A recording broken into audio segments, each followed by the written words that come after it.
नमस्कार, मी रेखा पीस रेकीतर्फे सगळ्यांचे स्वागत. आजच्या व्हिडिओमध्ये मी तुम्हाला सांगणार आहे की मला आलेला रेकीचा अनुभव. साधारण 1.5 वर्षापूर्वीची गोष्ट आहे. अ, मागच्या वर्षी म्हणजे साधारण 1 वर्षभरापूर्वी आम्हाला एक रेकी उपचारासाठी आम्हाला एक पेशंट आले होते. त्यांनी सांगितलं की ॲडमिट होते ते गृहस्थ आणि त्यांना रेकी द्यायची होती.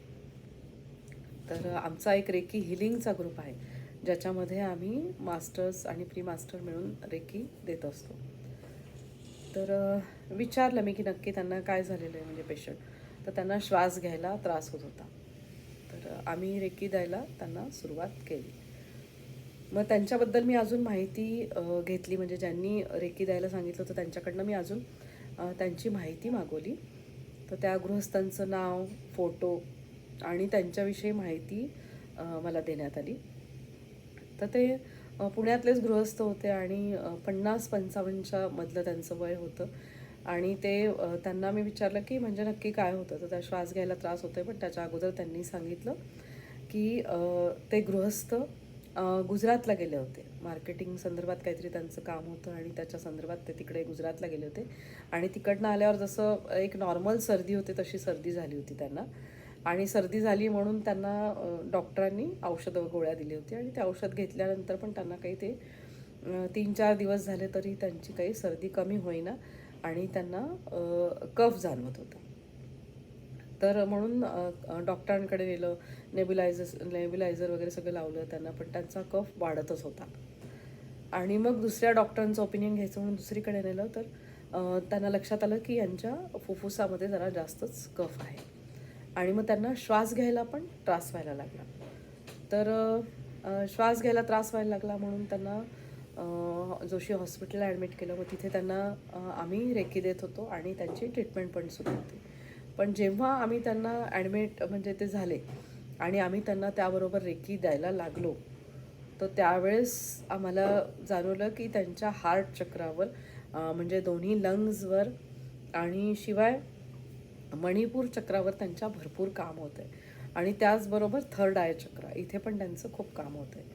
तर आम्ही रेकी द्यायला लागलो, तर तेव्हा आमच्यामधलीच एक मास्टर म्हटली की नाही मॅम, मला असं जाणवतं आहे म्हणजे थर्ड आय चक्र जे कोणाकोणाचं खूप ॲक्टिवेट होऊन जातं काही काही वेळेस, तर त्यांना पुढचं काय घडणार आहे ते पण दिसायला लागतं.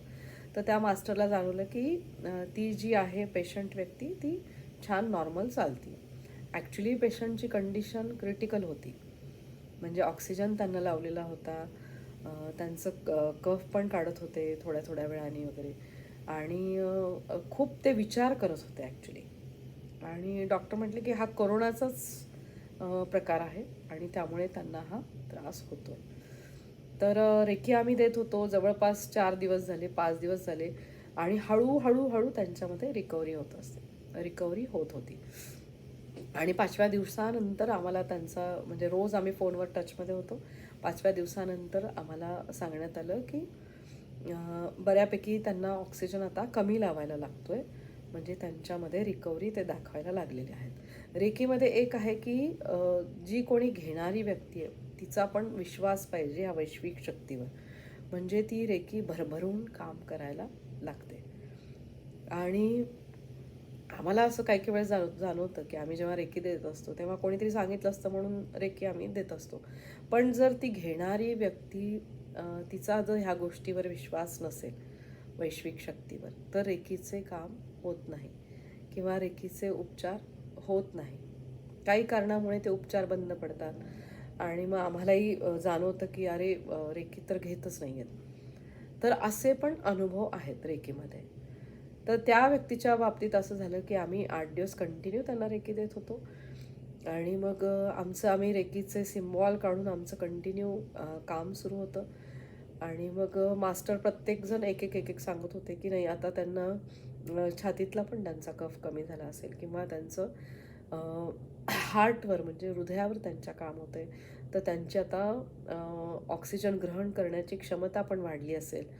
आणि त्याप्रमाणे तशा गोष्टी घडत होत्या. आणि शिवाय आम्ही त्यांना रेकी देताना रोज आम्ही त्यांना सुरक्षा कवचमध्ये आम्ही त्यांना इमॅजिन करायचो तर ही शिवशक्ती, मी तुम्हाला जसं म्हटलं की शिवशक्ती ही जादू करायला लागते. म्हणजे जेव्हा तुम्ही ह्या शिवशक्तीवर जेव्हा तुम्ही विश्वास ठेवून जेव्हा तुम्ही रेकी देता, तेव्हा मला असं वाटतं की ते शिवतत्व जागृत होतं आणि शिवदेवांची आपल्याला म्हणजे आशीर्वाद त्यांचे ह्या रूपामध्ये मिळायला लागतात आणि त्या व्यक्तीला पण मिळायला लागतात. तर अशी ही शिवशक्ती आणि अशी त्याची जादू आणि त्याद्वारे त्या रेकी पेशंटला ती ऊर्जा मिळायला लागली. त्यांची आंतरिक शक्ती वाढली. थोडेसे ते मनाने खचून गेले होते कारण डॉक्टरांनी सांगितलं होतं की हा कोरोनामधलाच एक व्हेरियंट आहे की ज्यामुळे त्यांना त्रास होतो. ॲक्च्युली करोना नावामुळेच आपण सगळेजण इतके घाबरलेले आहेत की त्या नावामुळेच सगळ्यांना एक दहशत बसलेली आहे. आणि इतकी आपल्या भारत देशामध्ये जीवितहानी म्हणजे जगभरात ही जीवितहानी खूप झाली. त्यामुळे सगळेजण त्या कोरोनाची भीती घेऊन बसलेले आहेत. म्हणून कोरोना हा शब्द जरी काढला तरी ती व्यक्ती अ, अर्धी अधिक तिथेच घाबरून जाते. म्हणून सगळ्यांनी एक तर स्वतःवर विश्वास ठेवायचा की ठीक आहे, कोरोना होता, येऊन गेला आणि आता आपण स्वतःमध्ये आपल्या ताकद वाढलेली आहे आणि काही आपल्याला होणार नाही. आपण सुरक्षित आहोत आणि जेव्हा वैश्विक शक्तीचा आपण अभ्यास करायला लागतो, ती वैश्विक शक्ती आपल्याला आतनं ती आंतरिक शक्ती आपली वाढवते आणि आतनं आपल्याला जाणवायला लागतं की नाही ती आंतरिक शक्ती आहे आणि ती आपल्याला सदैव तिचे आशीर्वाद देत आहे. फक्त आणि फक्त तुमचा विश्वास मात्र पाहिजे. तर अशा ह्या वैश्विक शक्तीचा सगळ्यांनी ध्यास घ्या. प्रत्येकाने शिकावी अशी ही विद्या रेकी सगळ्यांनी नक्की शिका. आणि जसं मी तुम्हाला म्हटलं की जे आम्ही ते पेशंट करत होतो त्यांना जवळपास 15 दिवस लागले. 15 दिवस आम्ही रेकी देत होतो आणि 15 दिवसांनी त्यांना डॉक्टरांनी म्हणजे त्यांना ऑक्सिजन त्यांचा म्हणजे त्यांना गरज नाही राहिली ऑक्सिजनची आणि त्यातनं ते बरं झाले. त्यांची लंग्सची कॅपॅसिटी वाढली, कफ गेला त्यांचा आणि मग त्यांना घरी सोडलं. आणि त्यांच्या मिसेसचा आम्हाला फोन आला की तुम्ही आत्ता रेकी बंद नका करू, कारण त्यांच्या मिसेसचा इतका विश्वास की त्यांनी बघितलं की किती क्रिटिकल कंडिशन होती, वाईट कंडिशन होती आणि त्या वाईट कंडिशनमधनं ते बाहेर आले होते.